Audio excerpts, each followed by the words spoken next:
आज का टॉपिक है कॉन्स्टिपेशन। आज समाज में, इन्वायरमेंट में हमारा जो है लोगों के बीच में ये कॉन्स्टिपेशन एक बीमारी जो है बहुत कॉमन लोगों के बीच में आ चुका है। बहुत कॉमन है लोगों को, हर कोई कॉन्स्टिपेशन का पेशेंट है और कॉन्स्टिपेशन का शिकार है। ठीक है, तो कॉन्स्टिपेशन मीन्स कब्जियत बोलेंगे उसे। कब्ज होता है, प्रॉब्लम होता है। क्या क्या प्रॉब्लम होता है कि hard and dry and difficult to pass stool. Stool जो है, पखाना जिसे बोलेंगे आप, स्टूल जो है वो क्या होगा, हार्ड हो जाएगा, ड्राई हो जाएगा और डिफिकल्टी होगा उसको पास करने में, स्टूल पास करने में उसे प्रॉब्लम आने लगेगा। ठीक है, पेट जो है फुला फुला लगेगा, भूख नहीं लगेगा। तो ये सब सारा कुछ सिम्टम्स है।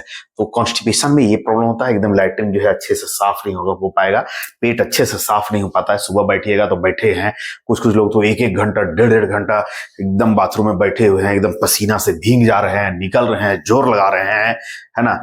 लेकिन अच्छे से साफ जो बोलेगा भैया, पेट अच्छे से साफ नहीं हो पाया, है ना। पेट अच्छे से साफ नहीं हो पाता है, दिन भर उनको बड़ा डिस्टरबेंस लगता है, चिड़चिड़ापन लगता है, इरिटेशन होते रहता है, टेंशन होते रहता है। तो ये सब जो है ये बड़ा ही डेंजरस चीज होता है। ठीक है ना। और जब वो प्रेशर जब लगाता है तो और भी बहुत सारे प्रॉब्लम होने लगते हैं।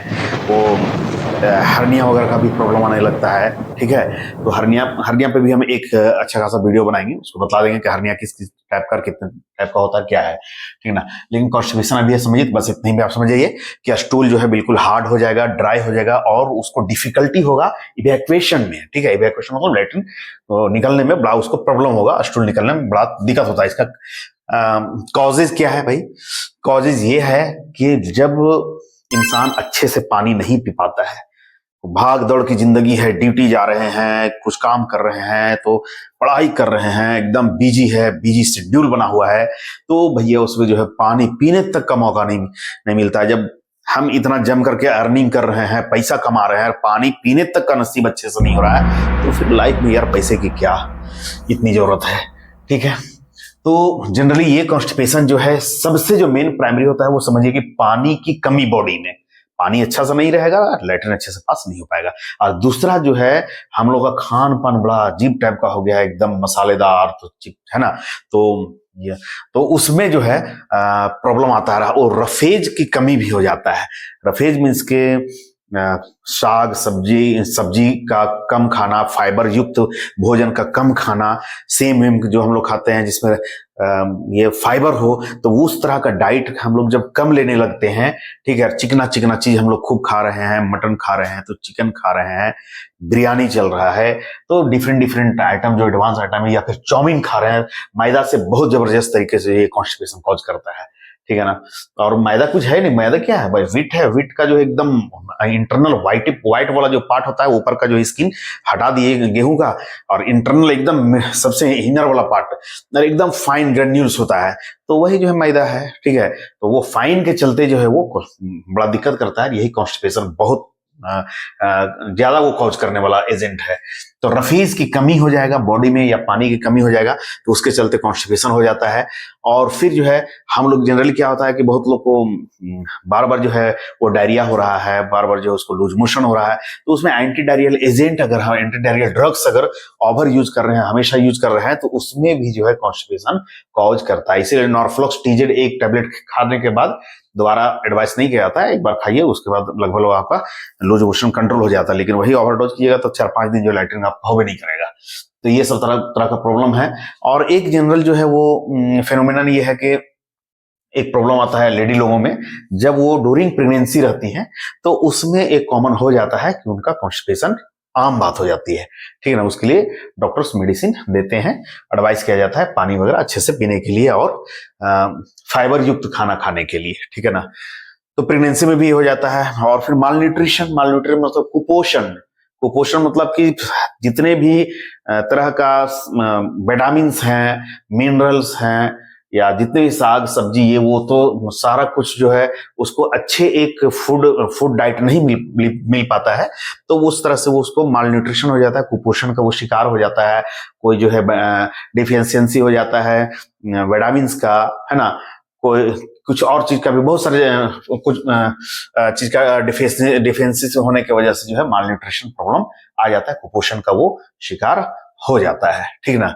उसके बाद जो है हाई प्रोटीन डाइट लेने पर भी जो है, अगर हाई प्रोटीन डाइट मान लो कि एकदम मीट हम खा रहे हैं, मटन खा रहे हैं, चिकन खा रहे हैं, तो ये सब जो है हाई प्रोटीन डाइट है, तो इसको कंटिन्यूअस लेने से भी जो है वो कॉन्स्टिपेशन हो जाता है।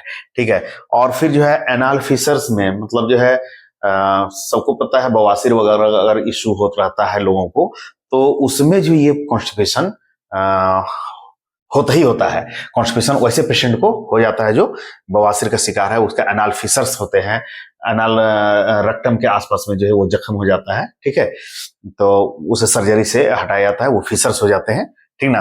तो उसके चलते भी जो है वो कॉन्स्टिपेशन उस पेशेंट में खास करके कॉन्स्टिपेशन होता है, और लैट्रिन होने में बड़ा प्रॉब्लम होता है, वेकेशन में बहुत तकलीफ होता है। और फिर जो है डॉक्टर के पास जाता है, वो चेक करता है, उंगली डाल के भी चेक करता है, इंटरनल है, बाहर है, क्या है, वो सारा कुछ चेक होता है। उसका साइन एंड सिम्टम्स क्या है वो आप देख लिए। तो पहला तो साइन एंड सिम्टम्स भैया कॉन्स्टिपेशन में, यह लैट्रिन करने जाइएगा, लैट्रिन होगा नहीं, अब बड़ी मुश्किल होता है, जोर लगाता रहता है आदमी, तो बड़ा प्रॉब्लम होता है। पेन ड्यूरिंग इवैक्यूएशन, पेन होएगा, है ना, दर्द होता है। उसके बाद एब्डोमिनल डिस्टेंशन होगा, पेट वेट एकदम फूला फूला लगेगा। ठीक है ना। और वॉमिटिंग का टेंडेंसी होगा, एनोरेक्सिया होगा। आप बताइए कॉन्स्टिपेशन रहेगा और गैस लगेगा, गैस भरा हुआ हमारे पेट में, पेट फूला हुआ है, तो भूख लगेगा क्या? तो लैक ऑफ एपेटाइट को ही एनोरेक्सिया बोलते हैं। ठीक है। एनोरेक्सिया कहां लिख दूं, यहां लिख दे रहे हैं, देखिए, एनोरेक्सिया, लैक ऑफ